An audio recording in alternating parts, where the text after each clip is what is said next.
Fiona Fitzsimmons. How did the person know they had pancreatic cancer? What were the symptoms? Elemi mum passed from pancreatic cancer in January of 2013. She had been diagnosed the previous November and only lived 8 weeks post-diagnosis. Looking back, we realized something had been off with her as early as the previous February. For example, she had been to my brother's for dinner and the meal was quite heavy.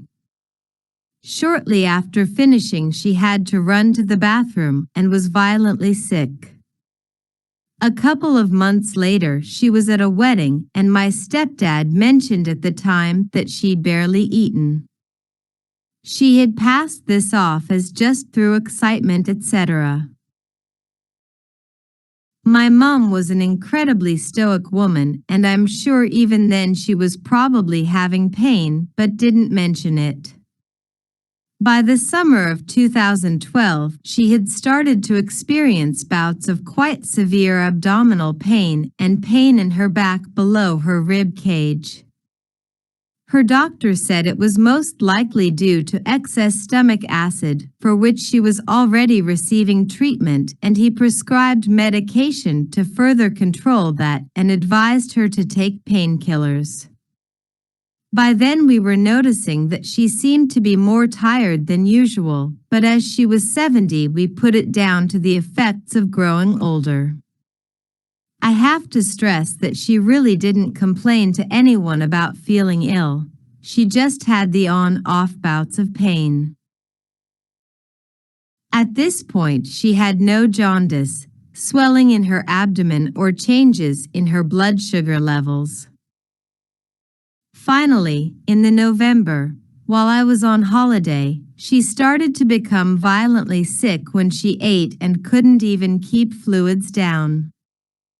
Her doctor took bloods, and that afternoon she was told she was to go straight to hospital for a scan. I saw her that evening and she said she'd had a CT scan and would get the results the next day.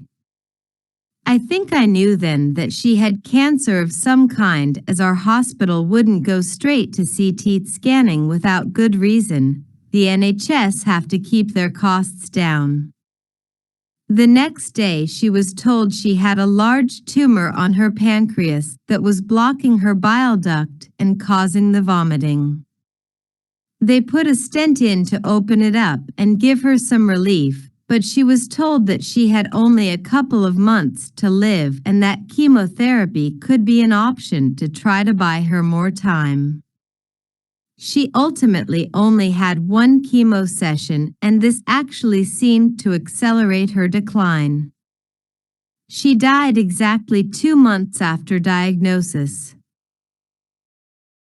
I imagine if she had been less strong and uncomplaining, she would have been diagnosed sooner, and she actually asked the surgeon if it would have made a difference.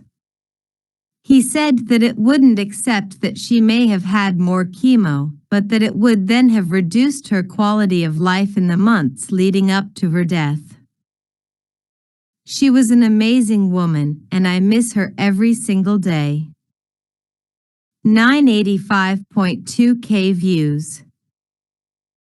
View 2,303 upvotes.